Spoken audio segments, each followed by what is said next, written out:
Hey guys, so I wanted to put a short tutorial together for you on how to get into Sirsasana A or Supported Headstand. So that's the one where hands are clasped and you're on your forearms. To start, I want to start standing.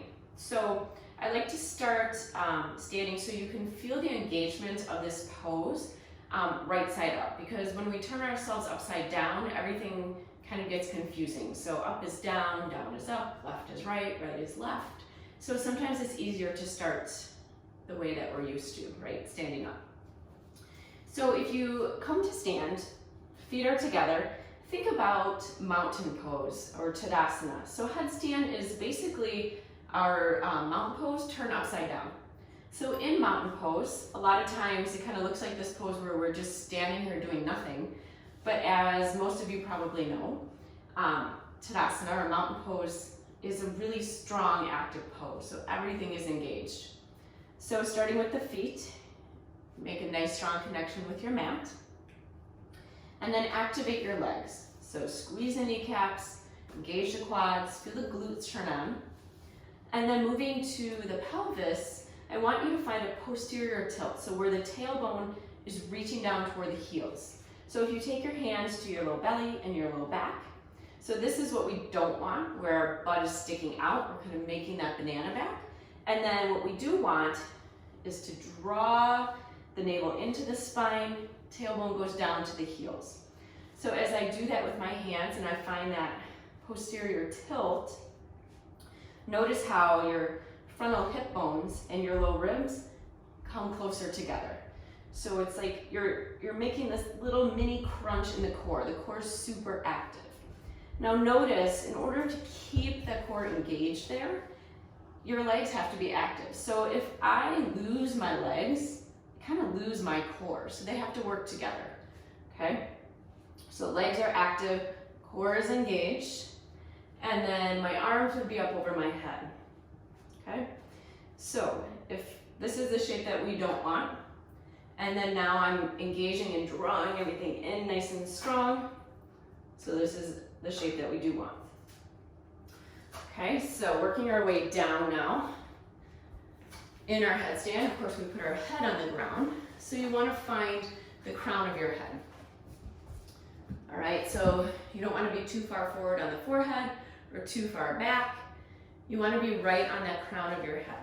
So if you make an L with your fingers, put your thumb right at your third eye, right between the brow, and then take your pointer finger just up where it lands. It's kind of right at this spot. So if you have a block or a book, if you try to balance that, it's kind of right at the spot where you'd be able to balance something on your head. Okay. And then your hands are clasped. Imagine you have an egg or something in between the hands, so I'm not closing the heels of my hands. I have some space there. The pinky finger can either tuck in or it can stay out. My preference is just to leave it the way it is. All right, so now when I put my head down, my head is gonna go right in front of the heels of my hands. So I'm not clasping and grabbing onto the back of my head. My head just comes right in front of the heel of my hands.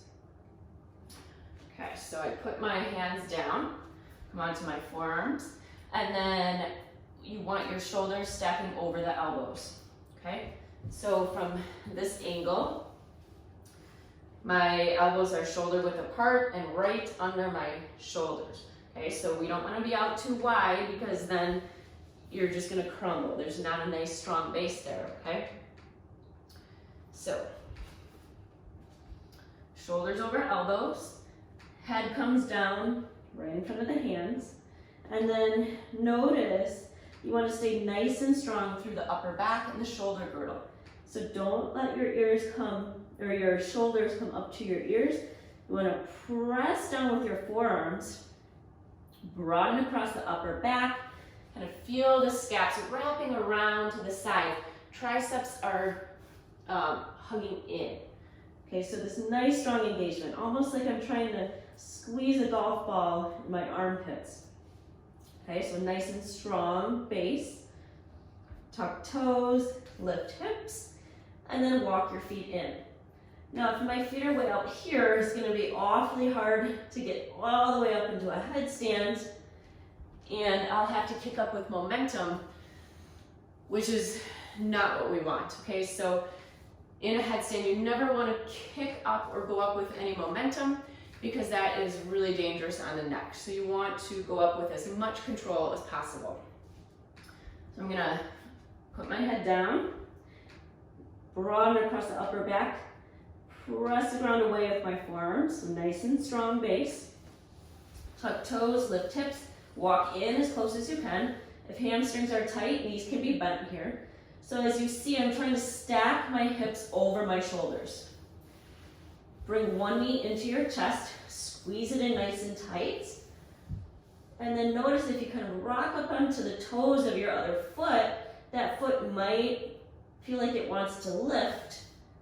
See if you can come into this little tuck. So squeeze the knees in nice and tight. See if you can hold this little tuck shape for 5 or 10 breaths. If that's going well, send one leg up and into the air.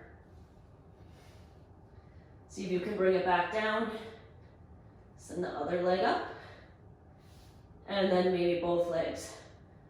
Now, again, think about that Tadasana, just turned upside down. So I'm doing something with my feet. They're either pointed, flexed, or pointed. My quads are active. I'm squeezing my legs together. Glutes are engaged. Little mini crunch in my core.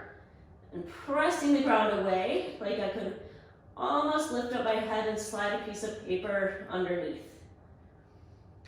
Now see if you can come back down the way you came. So see if you can come back into that tuck shape. Hold there. And then slowly lower back down. Whew. And take a few breaths in child's pose.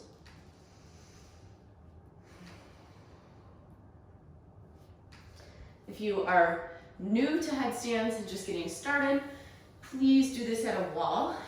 And you could also have somebody helping to spot you as well. So just a few, to recap, a few pointers. Nice strong base, super strong foundation. So hands are clasped. Weight is mostly in the forearms, very little weight in the head. Nice and broad across the upper back. So more of like a cat back. So pressing the ground away, protracting the shoulder blades, so spreading them apart, feeling that hugging in of the sides and the triceps. All right, little mini crunch in the core. Glutes are active, legs are super active, quads are engaged, legs are squeezing together. So you're nice and strong all the way up. Okay, so normally when you start to wobble and come down, you've either lost your legs, lost your core, and then you start to kind of waver, wobble back and forth. All right, so give that a try. If you have questions, please feel free to ask. I'd be happy to help. Thanks.